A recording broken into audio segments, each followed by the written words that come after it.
Hi అండి, నమస్తే. Welcome to శ్రీస్ kitchen. ఈరోజు మన వీడియోలో ఒక డిఫరెంట్ స్నాక్ రెసిపీ చూద్దాం. ఇది చాలా క్రిస్పీగా, చాలా టేస్టీగా కూడా ఉంటుంది. అలాగే ఇది చేయడం కూడా చాలా సింపుల్ అండి. మనకేదైనా తినాలనిపించినప్పుడు అప్పటికప్పుడు కూడా ఇది చేసుకోవచ్చు. మరి లేట్ చేయకుండా వీటి ప్రాసెస్ ఏంటో చూసేద్దాం. ముందుగా వీటి కోసం కావాల్సిన పదార్థాలు: 1 కప్పు మీడియం సైజ్ అటుకులు, 1/2 కప్పు శనగపిండి, 1 టీ స్పూన్ చిల్లీ పౌడర్, కొంచెం పసుపు, కొంచెం ఇంగువ, సరిపడే అంత సాల్ట్, 1/2 టీ స్పూన్ ఆవాలు, 1/4 టీ స్పూన్ జీలకర్ర. ఇప్పుడు ఒక బౌల్లోకి అటుకులను తీసుకొని ఇందులో కొన్ని వాటర్ పోసి శుభ్రంగా 2 సార్లు కడగాలి. ఇలా 2 సార్లు కడిగిన తర్వాత ఇందులో వాటర్ ఏమీ లేకుండా ఫిల్టర్ చేసుకోవాలి. చూడండి, ఇలా ఫిల్టర్ చేసుకొని పక్కన పెట్టుకుందాం. ఇప్పుడు స్టవ్ పైన ఒక ప్యాన్ పెట్టుకొని అందులోకి శనగపిండిని వేసుకొని ఫ్రై చేసుకోవాలి. స్టవ్ని మీడియం ఫ్లేమ్లో పెట్టుకొని మాడిపోకుండా 2 నిమిషాల వరకు ఫ్రై చేయాలి. చూడండి, శనగపిండి మంచిగా ఫ్రై అయింది. ఇప్పుడు ఈ పిండిని అటుకులున్న బౌల్లోకి వేసుకుందాం. ఇప్పుడు స్టవ్ పైన మరొక ప్యాన్ పెట్టుకొని అందులోకి 1 టేబుల్ స్పూన్ ఆయిల్ వేసుకుందాం. ఆయిల్ హీట్ అయిన తర్వాత ఆవాలు, జీలకర్ర వేసుకొని ఫ్రై చేసుకోవాలి.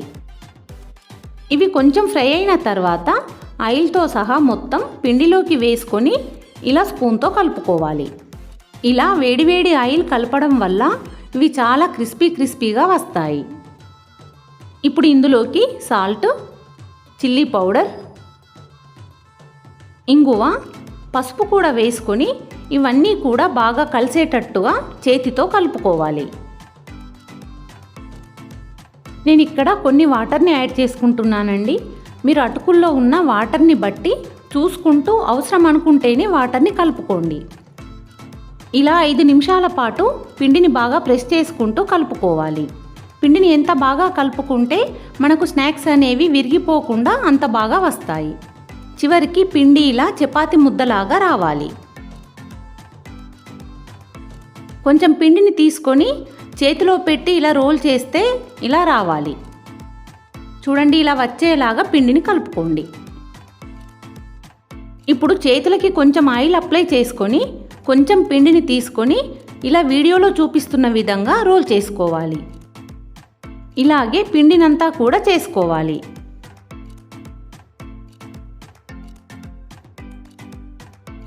చూడండి, ఇలా అన్నీ చేసుకొని ఒక ప్లేట్లో పెట్టుకోవాలి. ఇప్పుడు స్టవ్ పైన ప్యాన్ పెట్టుకొని ఆయిల్ వేసుకొని ఆయిల్ హీట్ అయిన తర్వాత మనం చేసుకున్న రోల్స్ని వేసుకోవాలి. వీటిని ఆయిల్లో వేసిన తర్వాత వెంటనే కదిలిస్తే విరిగిపోతాయండి. కొంచెం వేడైన తర్వాతనే అటు ఇటు తిప్పుకుంటూ ఫ్రై చేసుకోవాలి. స్టవ్ని మీడియం ఫ్లేమ్లో పెట్టుకొని 2 వైపులా తిప్పుకుంటూ మంచిగా ఫ్రై చేసుకోవాలి. చూడండి, ఇలా మంచిగా ఫ్రై అయిన తర్వాత ఒక సర్వింగ్ ప్లేట్లోకి తీసుకోవాలి. అంతే అండి, చాలా సింపుల్గా మన టేస్టీ స్నాక్స్ రెడీ అయ్యాయి. మీరు కూడా ఒకసారి తప్పకుండా ట్రై చేయండి. ఇలాంటి టేస్టీ రెసిపీస్ ఇంకా చూడాలంటే మన శ్రీస్ కిచెన్ని తప్పకుండా సబ్స్క్రైబ్ చేసుకోండి.